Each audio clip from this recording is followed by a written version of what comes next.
estudando o capítulo 12 do livro Nos Domínios da Mediunidade, Clarividência e Clareaudiência.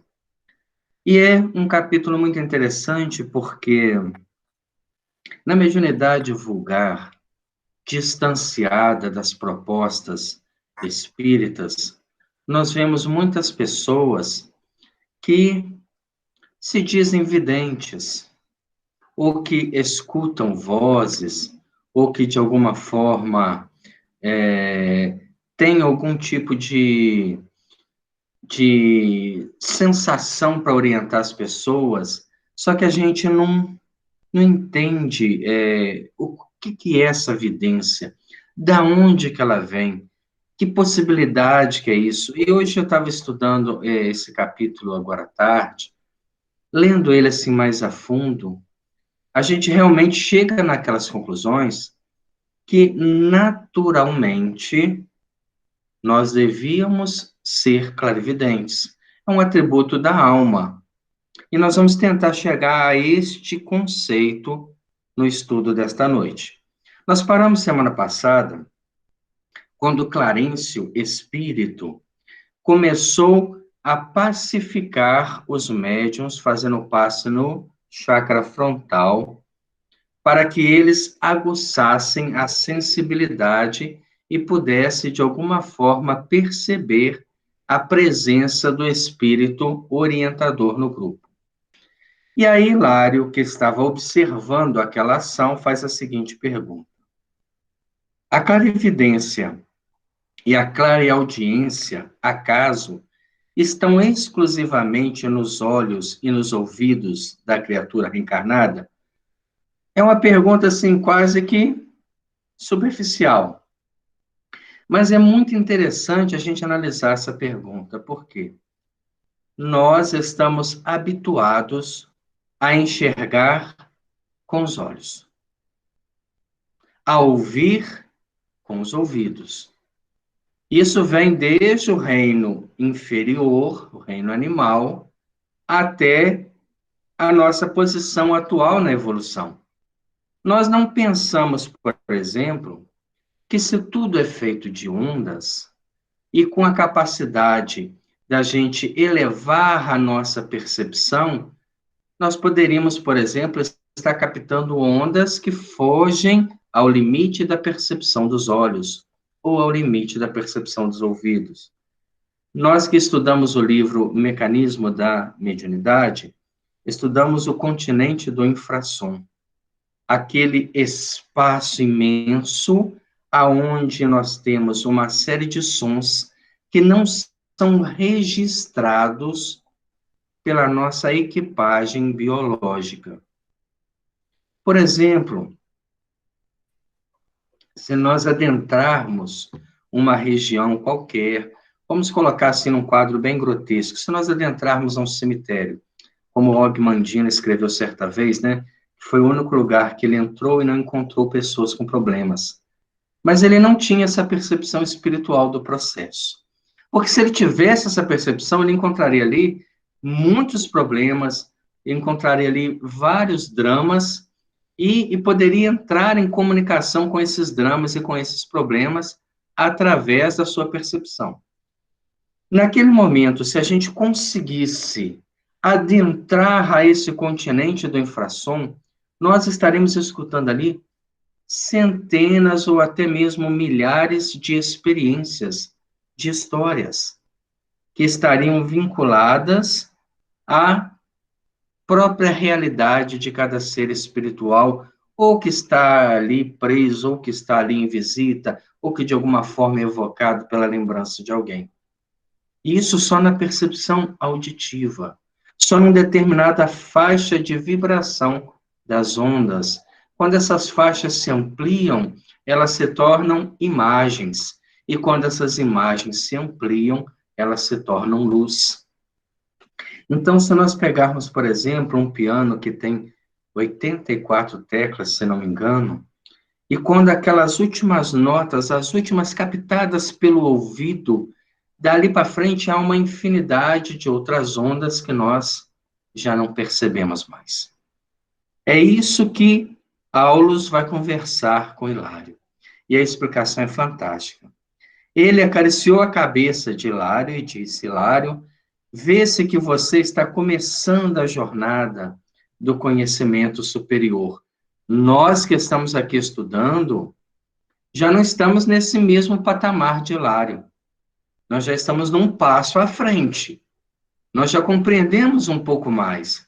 Porque ele, quando esteve encarnado, não teve a grata satisfação de conhecer a doutrina espírita. Apesar de ser um médico na Terra, de escrever uma obra muito interessante, intitulada Almas em Desfile, ele não tem a percepção da doutrina espírita, como nós temos. Então, se estivéssemos nós diante daquele quadro, talvez, recordando a tudo aquilo que nós já estudamos, a gente teria uma pergunta um pouco mais profunda. Mas Aulus faz uma explicação fantástica. Olha o que ele diz para nós. Os olhos e os ouvidos materiais estão para a vidência e para a audição, como os óculos estão para os olhos e o ampliador de sons para o ouvido. Então, os olhos é apenas uma abertura para a captação de ondas. Vamos tentar entender isso. O ser espiritual capta ondas de todos os lugares, de todas as formas. Só que, quando nós encarnamos num planeta inferior, como estamos, a gente precisa de uma limitação de captação de ondas. Por quê? Imaginemos se a gente conseguisse assistir 300 canais de televisão ao mesmo tempo. 1000 canais. Hoje em dia tem pessoas aí que dizem ter receptores com essa capacidade. Aquele receptor, ele consegue receber 1000 ondas de VHF, UHF, de transmissão de televisão. E à medida que você muda a sintonia, ele seleciona uma. Mas ele recebe todas. Ele tem a capacidade de encontrar qualquer uma que você sintonize. Então, naquele momento que você sintonizou uma, ele apaga para todas e foca naquela que está sendo direcionada.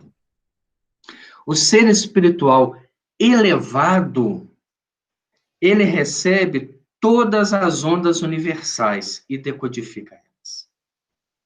Tarcísio, Oi. No caso, não sei se eu vou fazer uma pergunta burra, não, vamos ver. O médium, quando ele está dando passividade, ele capta o som do infrassom e ele enxerga, por exemplo, para trás, para frente, não é com o olho que ele enxerga. Justamente, nós vamos chegar justamente nesse ponto. O estado de consciência alterada, que é o estado mediúnico, ele abre um pouquinho mais a janela de percepção das ondas. Ele sai do estado convencional e, de repente, ele enxerga as vibrações. Todos têm essa capacitação. Mas o condicionamento nos faz pensar que só enxergamos com os olhos. Aí, eu tenho a impressão que eu vi passar algo aqui atrás. Ele viu realmente, porque é natural, mas ele não virou o rosto e não posicionou os olhos, então ele não acredita que viu. Imaginemos Jesus na Terra, capacitado, para receber todas as vibrações cósmicas e focado em atender os mais simples, os mais humildes. Então, é algo fantástico da gente tentar imaginar. O que acontece conosco? Nós somos essa potencialidade de estarmos aqui e recebermos o pensamento de todos aqueles que sintonizarem conosco, como o nosso Pai Celestial assim faz. Dessa forma, ele escuta a nossa prece. E, nessa potencialidade, a gente expandir ao imensurável. Porém, a nossa condição física nos faz enxergar apenas uma fração mínima da luz, que vai, do vermelho ao violeta, e uma expressão muito pequena do som. É como aquele médium que no capítulo passado, quando ele desdobra, ele precisa de um capacete na forma de antolhos, lembra do cavalo lá que tem aquela limitação para poder ter foco, para que ele não se distraísse, porque fora do corpo, a percepção mais aguçada, todas essas ondas poderiam desequilibrar a sua percepção. Quanto mais o amadurecimento espiritual, quanto mais a capacidade de moralização do médium, maior ele vai perder a influência da matéria e maior vai ser a sua percepção das ondas. Quando a gente estuda, por exemplo, no livro dos médiuns, um fenômeno da bicorporeidade, que nós até citamos na semana passada, que não é um fenômeno de vidência, é um fenômeno de bilocação do corpo espiritual, eu deixar o corpo físico e materializar o corpo espiritual em outro lado, para que possa realizar algum tipo de ação. Isso faz com que a gente sofra menos influência do corpo e tenha mais liberdade como espírito. E tendo liberdade, saiba o que vai fazer com essa liberdade. Enquanto nós estivermos presos pelo medo, pela incerteza, pela insegurança, pela dificuldade, pela falta de fé, pela falta de conhecimento, nós vamos usar apenas as limitações do corpo físico, porque o tato, o olfato, o paladar, a visão e a audição é a mesma percepção, calibrada em faixas diferentes de recepção de ondas, para que o corpo físico identifique a realidade que ele precisa viver. À medida que a nossa dimensão de vida expanda, a nossa percepção de ondas também vai expandir. Então, nós que estudamos o mundo espiritual com naturalidade, vamos entender que podemos percebê-lo naturalmente. Aí entra a questão da mediunidade. A mediunidade, ela é o primeiro passo para a gente fugir de 5 sentidos básicos da vida. Sentidos esses que os animais inferiores têm, muito mais aguçado que os nossos. Mas aí o fator é a elevação moral. Esse é o caminho. Se alguém quer se candidatar a desenvolver essa capacidade de perceber ondas, é através da elevação moral. Disciplina também, né? E disciplina, porque não adianta falar assim, eu vou fazer uma meditação, eu vou fazer uma expansão de consciência, mas eu não consigo controlar meu pensamento, eu não consigo ter foco para que ele atinja toda a sua potencialidade de percepção. E aí, o que acontece? A gente vai ficando totalmente influenciável por todo o campo que está à nossa volta. Lembra do campo de Einstein, lá do livro Mecanismo da Mediunidade, e daqueles que vivem nesse campo, que é um campo de satisfação pessoal. Então, a elevação nos condiciona isso. Eu me lembro de você falar, quando a gente estava estudando o mecanismo da mediunidade, de que se a pessoa quiser psicografar alguma coisa, como é que ela tinha que ficar todo dia, durante... Eu não me lembro como é que é isso? É um exercício que a gente pode se candidatar. Até Allan Kardec, ele que fala isso para nós no Livro dos Médiuns. Se a gente quer, por exemplo, psicografar, que você tire 15 minutos por dia, durante tantos dias por semana, você pode, por exemplo, se organizar para 2 dias, 3 dias, 4 dias, todos os dias, com disciplina exata de horário, e naquele momento você faz um pedido ao seu mentor espiritual, ao seu anjo da guarda, que possa te resguardar de qualquer influência inferior, e na sua disciplina e na sua conduta moral, você se candidata a se tornar intermediário. Agora, que tempo isso pode levar? De 1 mês, 2 meses a 10, 20 anos. Isso depende de quê? Da sua capacidade de percepção. Imaginemos, por exemplo, um músico. Um músico que tenha uma acuidade auditiva fantástica. Eu assisti certa vez um filme que tem uma proposta de conteúdo musical muito bonita, o filme Amadeus, mostra parte da história de Mozart, um pouco assim levado para a comédia, mas com as suas obras fantásticas, e ele tirava música de tudo. Tem uma cena do filme que a sogra dele está gritando com ele, e o tom que ela fala transforma-se numa ópera. Ele conseguia buscar em tudo a percepção do dom que ele tinha. É aquele ouvido que captava muito mais do que a realidade, né, que nós estamos aqui. Para os outros, aquilo ali era só um barulho.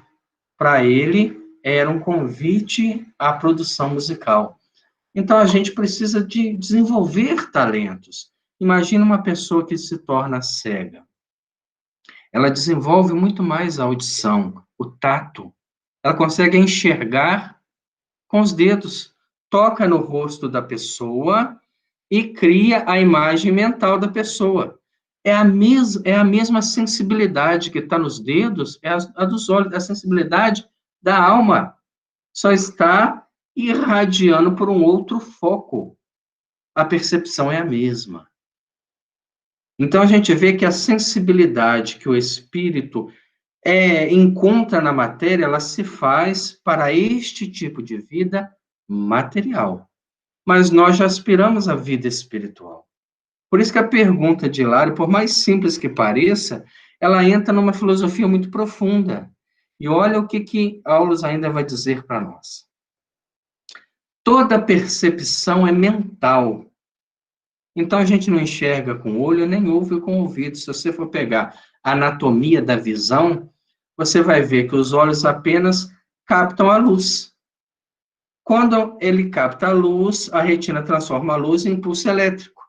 Ela viaja pelo nervo óptico e lá no córtex cerebral ele transforma aquela energia elétrica em imagem.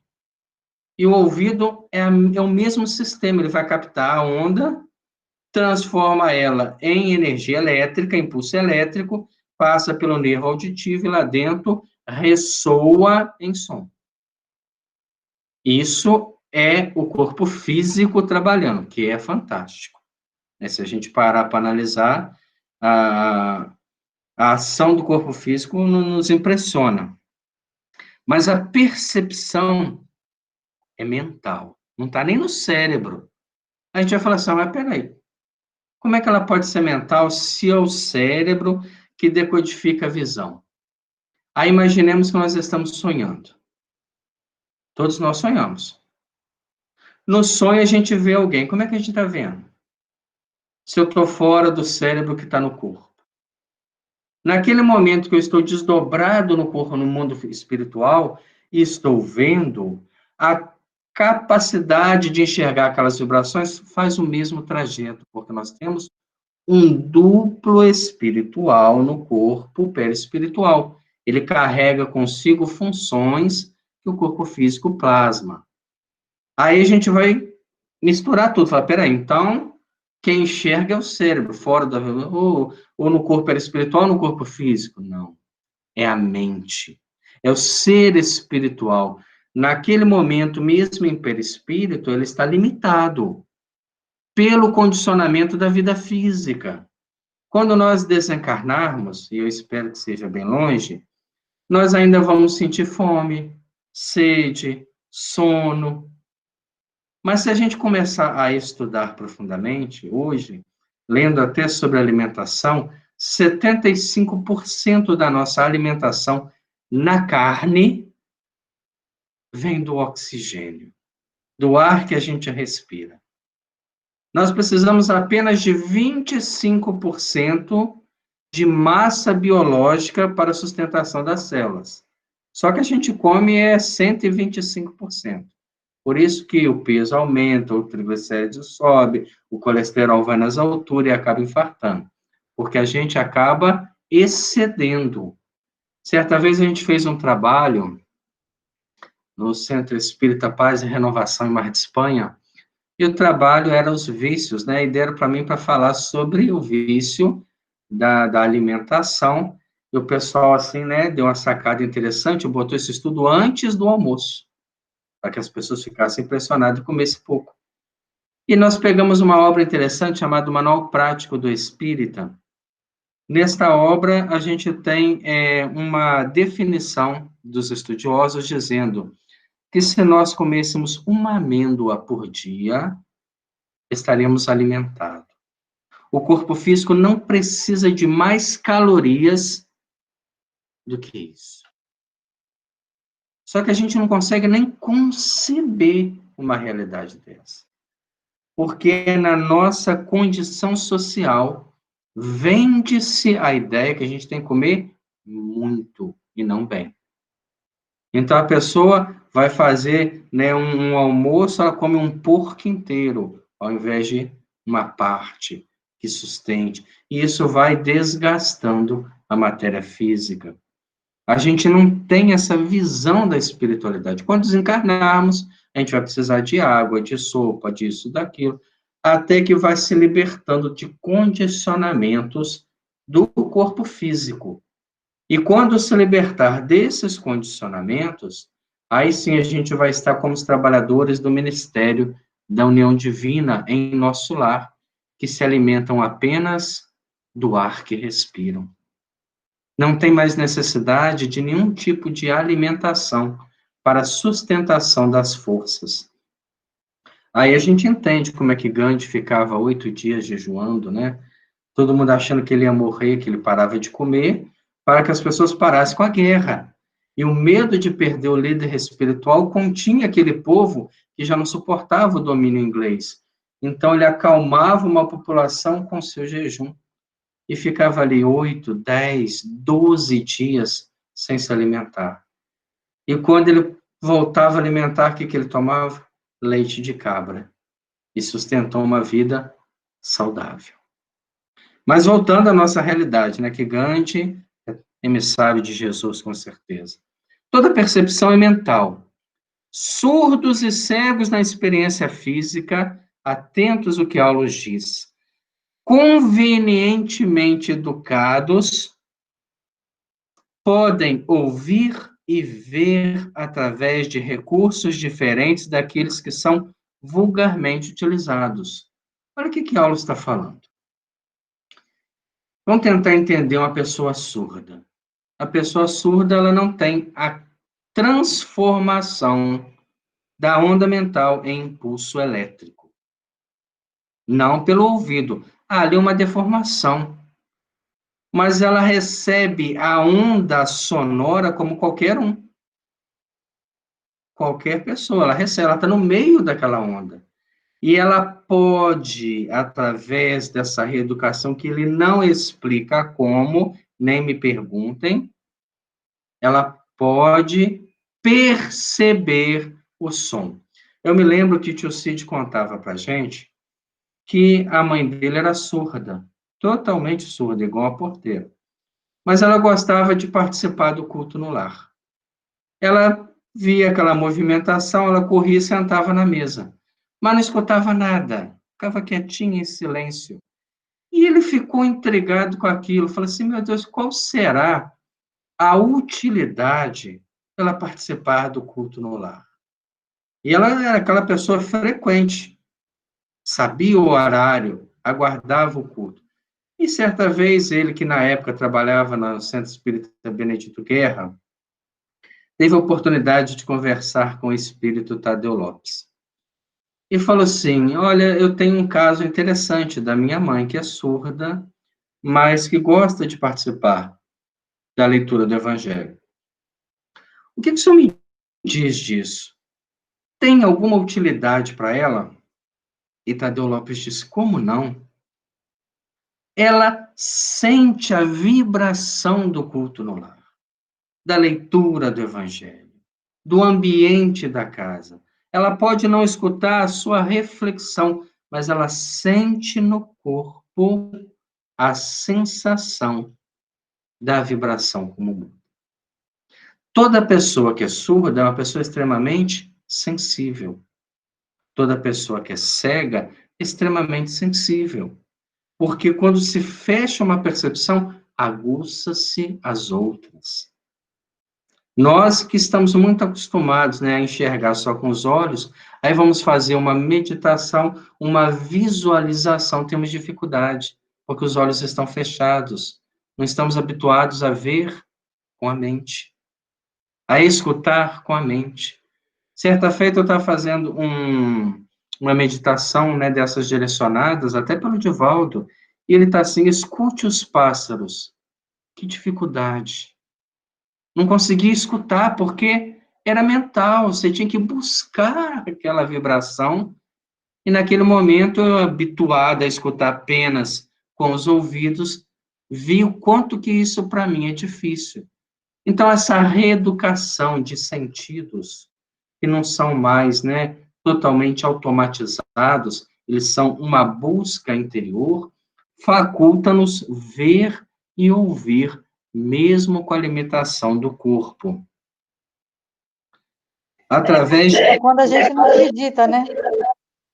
Se você não Sim, acredita, não esse tem como acontecer, né? porta que a gente fecha é a descrença, a indiferença. Quando você fala assim, ah, não, isso aí não existe, isso não tem sentido, acabou, realmente, para você não vai ter. Você criou Aquele, uma barreira vibratória para alcançar.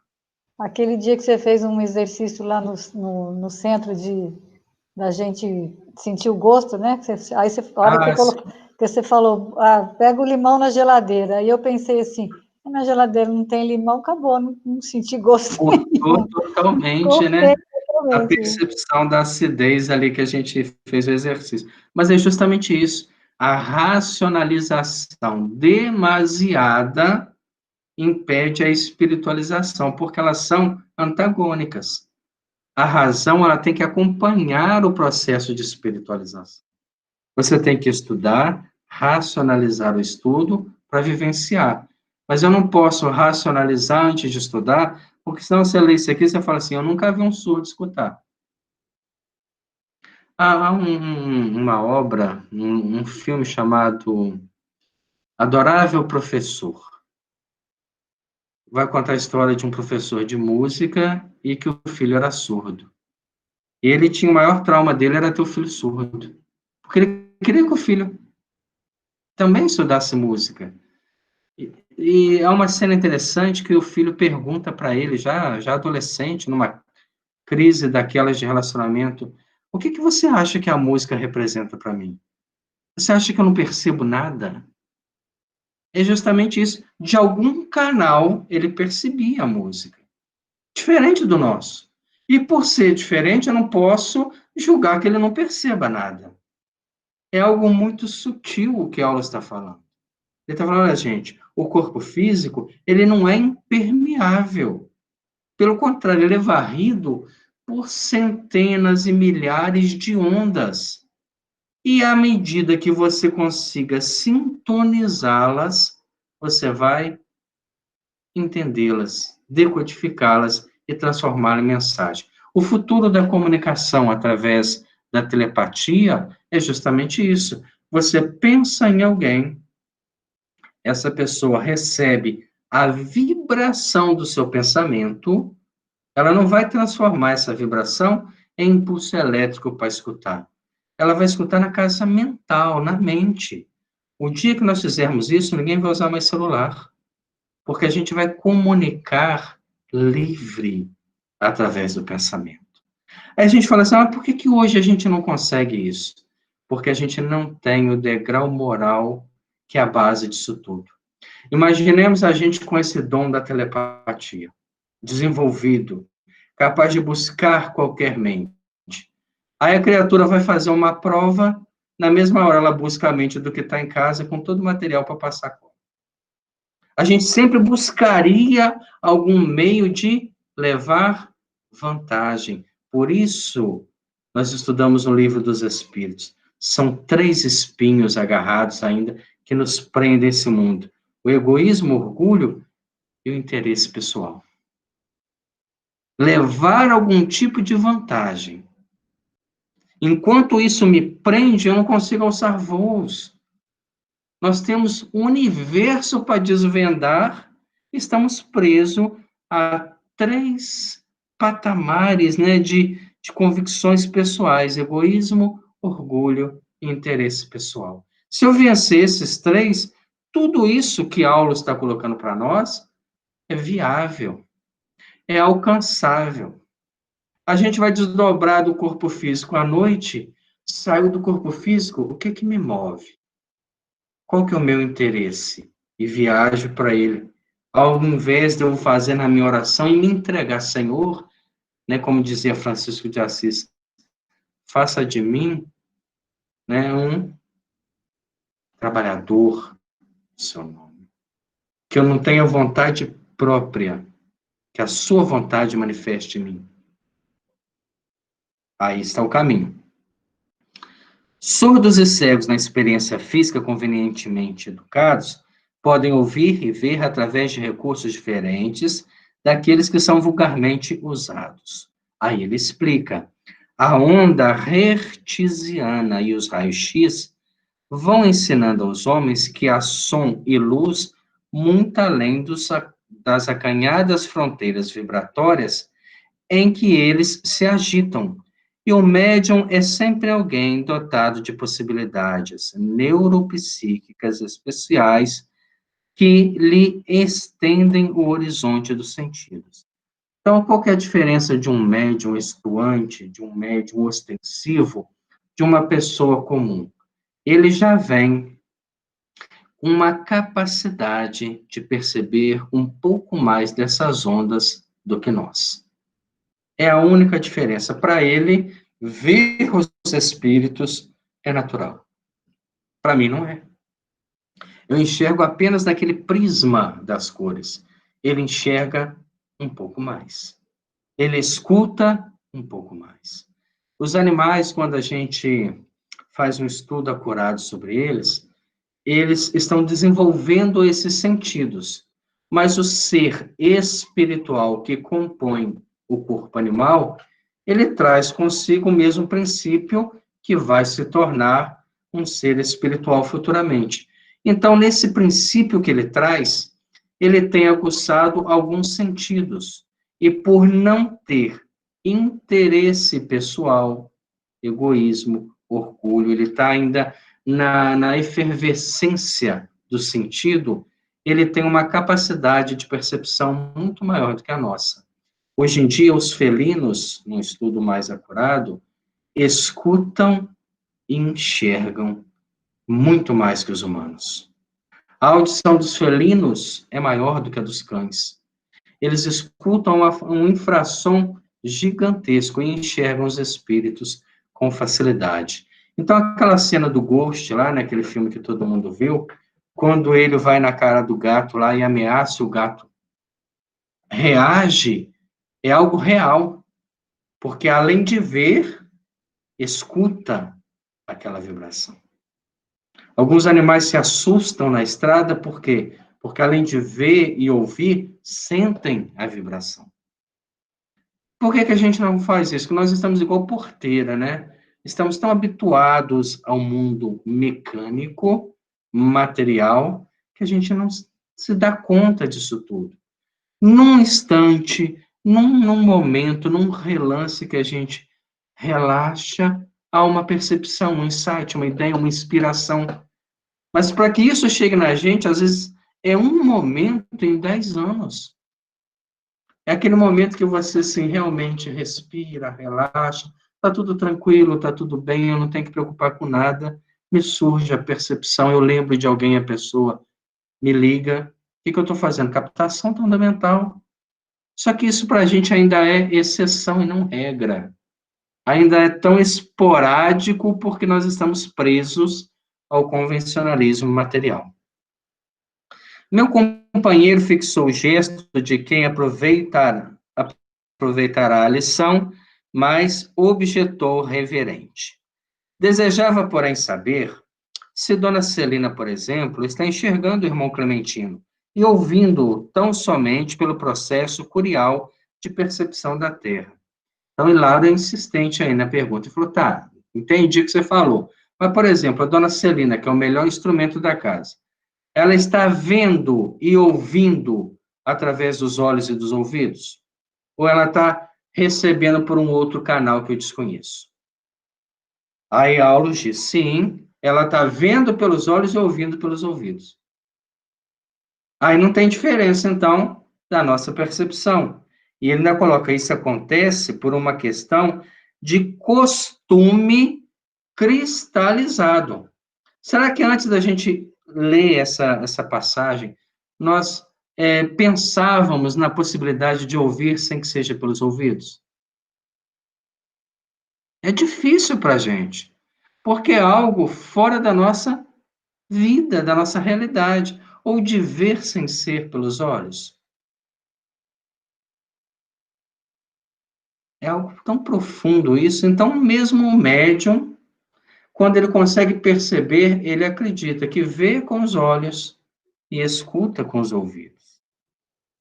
Celina, continua Aulus, pensa ouvir o supervisor através dos condutos auditivos e supõe vê-lo como se o aparelho fotográfico dos olhos estivesse funcionando em conexão com o centro da memória, no estado. No entanto, isso resulta do hábito. Vamos tentar imaginar uma cena, então, muito interessante. Um médium está trabalhando lá na casa espírita, assim, de repente ele começa a ver os espíritos. Aí ele fecha os olhos. Faz alguma diferença? Não faz. Vai ver do mesmo jeito. E aí ele assusta mais ainda. Como é que eu estou vendo com o olho fechado? Porque não é o olho que está captando. É a própria capacidade mediúnica que recebe a onda visual e decodifica na mente do médium. Ele não depende dessa janelinha de abertura. Ele consegue perceber pelo todo. Por isso que Jesus, no meio da multidão, todo mundo rasgando-lhe as vestes, ele vira para Pedro e fala assim: alguém me tocou. Olha o que é a percepção. Aí Pedro fala assim: o senhor está perturbado. Nós estamos no meio de centenas de pessoas, estão lhe rasgando as vestes, e o senhor me fala que alguém lhe tocou? Ele fala: sim, Pedro, porque de mim saiu virtude. Alguém havia tocado nele com fé, e ali houve uma receptividade magnética, uma reciprocidade moral. E ele percebeu. Tocou na veste, nem no corpo, né? Não. Então, isso é o que? É essa sensibilidade no ápice que a gente pode desejar. Ainda mesmo no campo das impressões comuns, embora a criatura empregue os ouvidos e os olhos, ela vê e ouve com o cérebro. E apesar de o cérebro usar as células do córtex para selecionar os sons e imprimir a imagem, quem vê e ouve na realidade é a mente. Olha o que Aulus está falando. A pessoa física acha que vê com os olhos, mas na verdade, na bioquímica do corpo físico, quem vê é o cérebro. Mas além disso, quem vê é a mente. É ela que está comandando esse aparelho tão delicado que é o cérebro. Todos os sentidos na esfera fisiológica pertencem à alma, que os fixa no corpo carnal, de conformidade com os princípios estabelecidos para a evolução dos espíritos encarnados na Terra. Então, isso nos leva a crer que em mundos superiores nós vamos ter vários sentidos a mais. Porque a alma que irradia e tem toda a percepção já não está limitada a apenas 5 pontos de recepção de impressões. Se aqui com a mediunidade nós temos 6, em mundos avançados teremos diversos.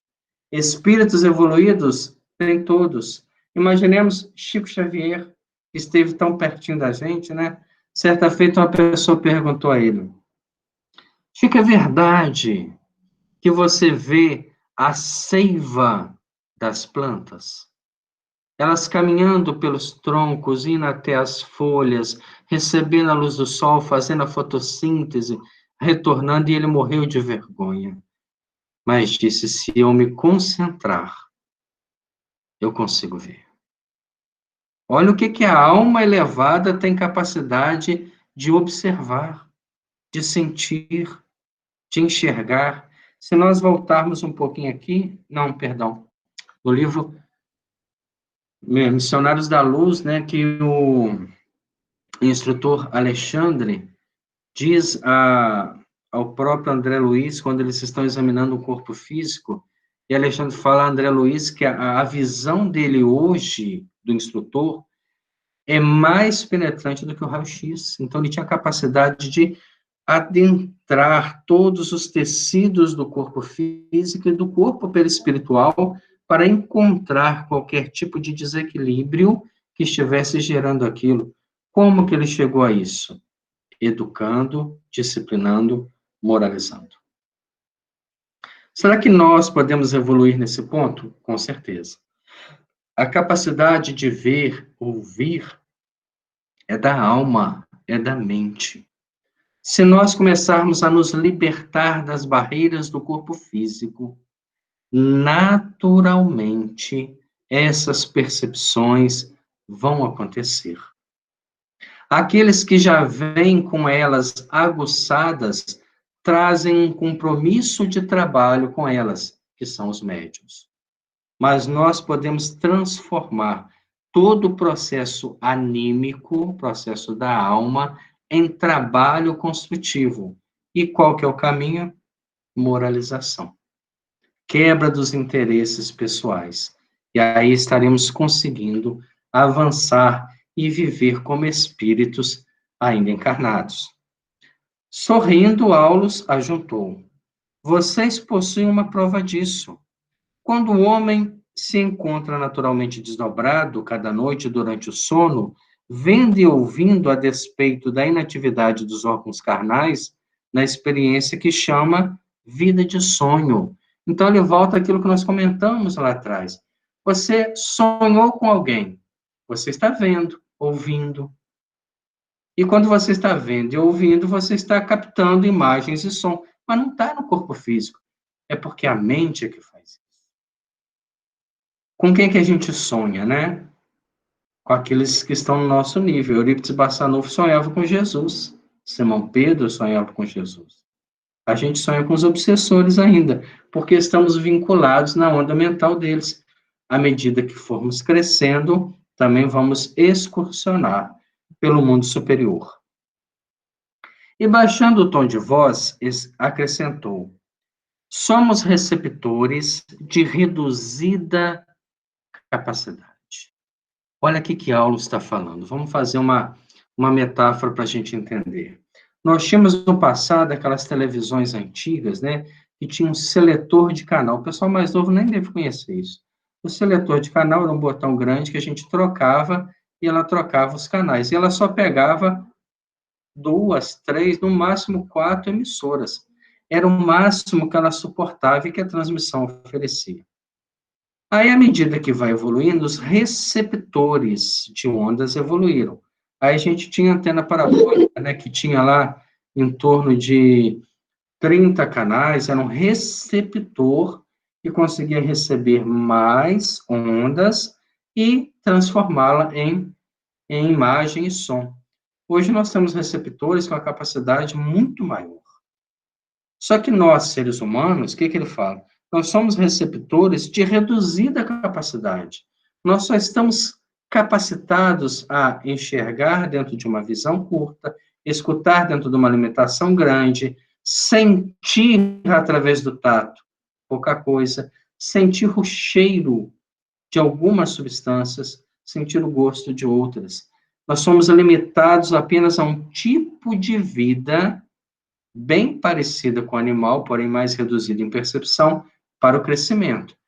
Mas à medida que se cresce, o corpo físico diminui essa influência no espírito e essas janelas vão se aumentando. Então começa-se, por exemplo, a estar andando para frente, enxergar para trás, a escutar aquilo que as pessoas não escutam, a ver o que as pessoas não veem e falam, aí a dupla vista, né? Ele enxerga para um lado, para o outro. É a alma que começa a se irradiar e a perceber algo muito maior. Somos receptores de reduzida capacidade, à frente das inumeráveis formas de energia que nos são desfechadas por todos os domínios do universo, captando apenas uma humilde fração delas. Então, a gente não conhece nem 1% do universo. Não sou eu que estou falando isso não, tá? É a própria ciência que diz que com toda a capacidade de percepção dos nossos telescópios, nós enxergamos pouco mais de 1%. Existem uma imensuridade de ondas que eles não estão ainda prontos para receber, onde viajam pelos raios gamas, pelos raios cósmicos, pelas energias dos ventos solares. Quando nós pudermos decodificar tudo isso, estaremos bem próximos do Criador. E aí, com certeza, ele nos dará uma galáxia para administrar. Em suma, nossa mente é um ponto espiritual limitado a desenvolver-se em conhecimento e amor na espiritualidade infinita e gloriosa de Deus. Decorreram mais alguns instantes. Centralizemos mais a atenção na prece, adestrando-nos para o serviço do bem. Foi Clementino que chamou a atenção, está vendo? Essa frase foi pronunciada por Clementino em voz clara e pausada, como oferecer uma base única para a convergência de nossas cogitações. Atento, porém, aos nossos objetivos de estudo, acompanhei os médiuns mais diretamente interessados no apelo. Dona Celina, o melhor instrumento da casa que nós estudamos nessa obra, registrava as palavras com precisão e guardava a atitude de aluno disciplinado. Então, ela, por ser um médium mais equilibrado, mais evoluído, ela focou naquele convite de Clementina, ao qual ela registrou e manteve-se conectada àquela proposta. Dona Eugênia, um médium, né, de uma capacidade de percepção um pouco inferior à Celina, assimilava em formas de ordem intuitiva. Então, ela escuta aquilo que Clementino falou como se fosse uma intuição. Celina escuta como se fossem vozes, ela escuta como se fosse uma ideia. Mas, na mesma forma, né, mostrava-se na condição de um aprendiz criterioso. Mesmo aquilo passando como uma ideia na mente dela, ela se posiciona e se direciona. Porém, Castro, contudo, não recolhera nem de leve, escutou perfeitamente, mas não se interessou pela proposta. Com a permissão do supervisor, diz André Luiz, pusemos-nos em tarefa de análise. Observei que, sutilmente ligados à faixa fluídica de Clementino, os três médiuns, cada qual a seu modo, lhe acusavam a presença. Então, os três que estão sendo exercitados na clarividência e na clareaudiência, de certa forma, registraram a presença de Clementino. Dona Celina anotava-lhe os mínimos movimentos, à maneira do discípulo diante do professor. Então, Celina, além de ver e ouvir, permanecia focada na mensagem da noite. Dona Eugênia lhe assimilava a vizinhança com menos facilidade, qual se distinguisse imperfeitamente através de um lençol de nebulosidade. Então, mesmo ela tendo uma mediunidade com um pouco menos de campo de percepção, ela conseguia vislumbrar aquela nebulosidade da onde vinha a orientação que ela recebe intuitivamente para se dedicar. E Castro, continua ele dizendo, embora o visse com perfeição, já tem a capacidade, parecia completamente alheio à influência do instrutor. Olha que interessante isso. Castro via ele na sala, mas para ele era indiferente. Quantas pessoas nós vemos na rua? Quantas pessoas que a gente passa com indiferença? Para ele era a mesma coisa. Não se importou com a presença dele, mesmo sendo diretor espiritual do trabalho, que ele sequer reconheceu, mesmo quando ele, desdobrado, esteve diante dele. Aí você vê o que é a pessoa, características do médium. E a gente vai adentrar isso um pouco mais profundamente. As possibilidades, diz Aulus, de Celina e Castro na clarividência e clareaudiência são, por enquanto, olha a palavra aí, mais vastas que em nossa irmã Eugênia, esclareceu Aulus Prestimoso. Castro e Celina, eles já têm a capacidade de percepção, eles já trouxeram. Eugênia está desenvolvendo por ser quem é, pelo médium dedicado, estudioso, pela sua boa vontade de estar servindo. Acham-se os três levemente submetidos ao comando magnético de Clementino e podem identificar-lhe a presença com analogia de observação, porque nas circunstâncias em que operam, estão agindo como pessoas comuns, utilizando-se da percepção habitual. Olha o que ele volta a falar.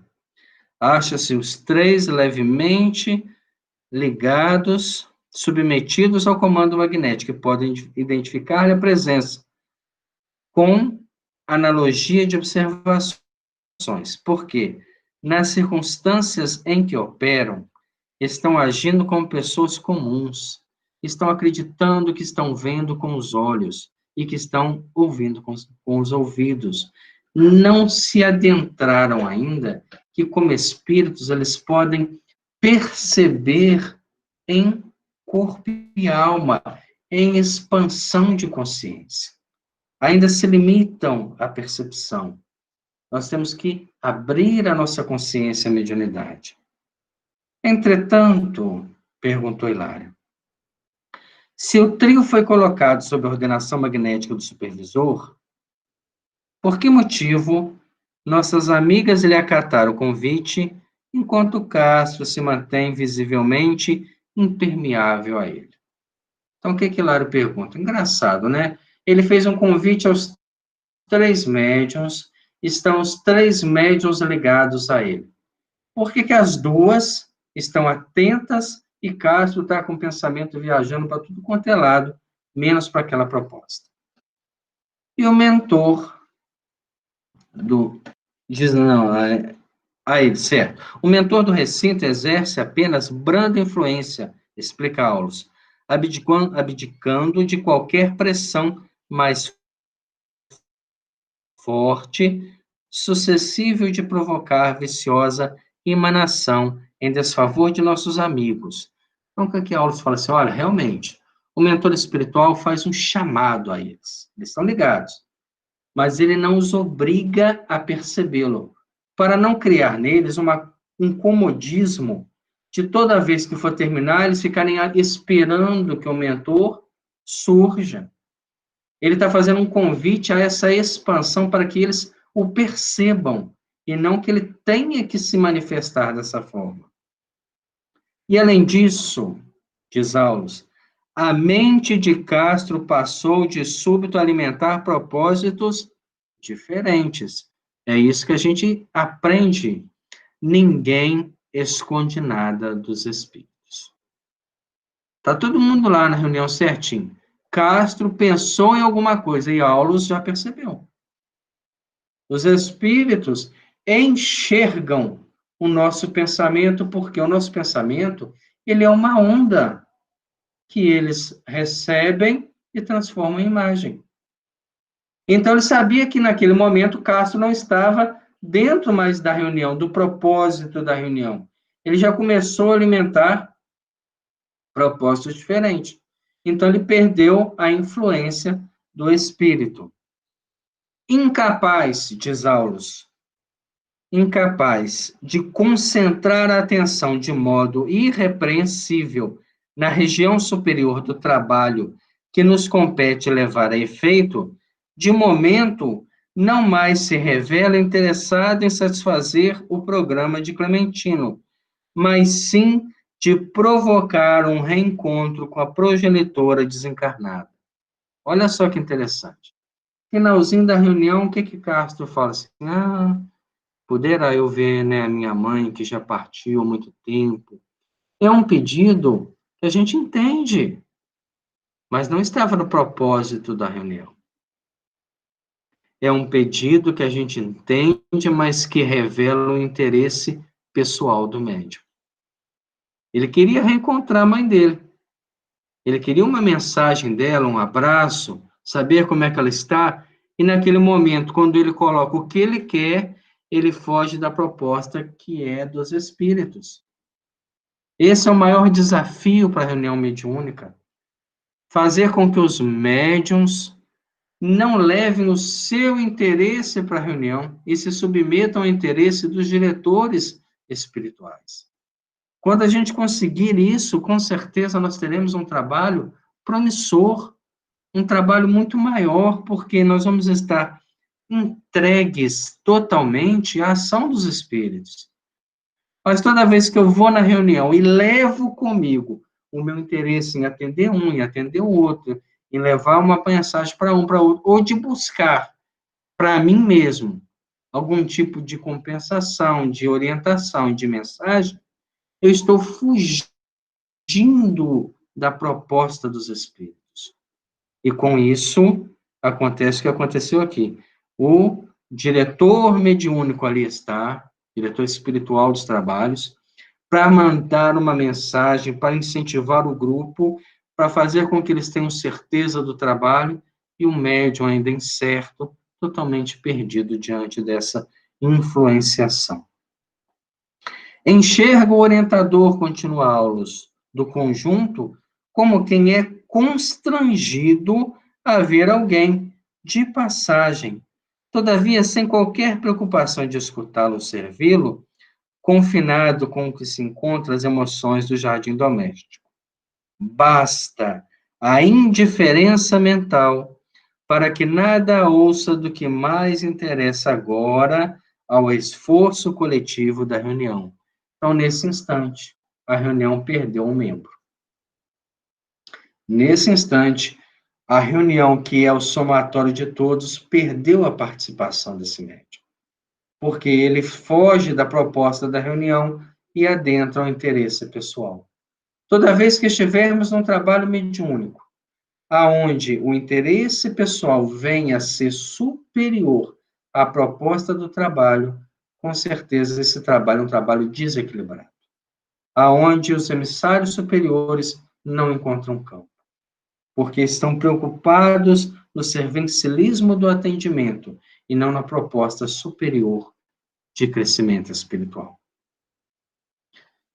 Então, nós vamos parar nesse ponto, para que a gente possa, na próxima semana, tentar entender o final dessa reunião. O que acontece, né, nas percepções finais, principalmente na avaliação dos trabalhos.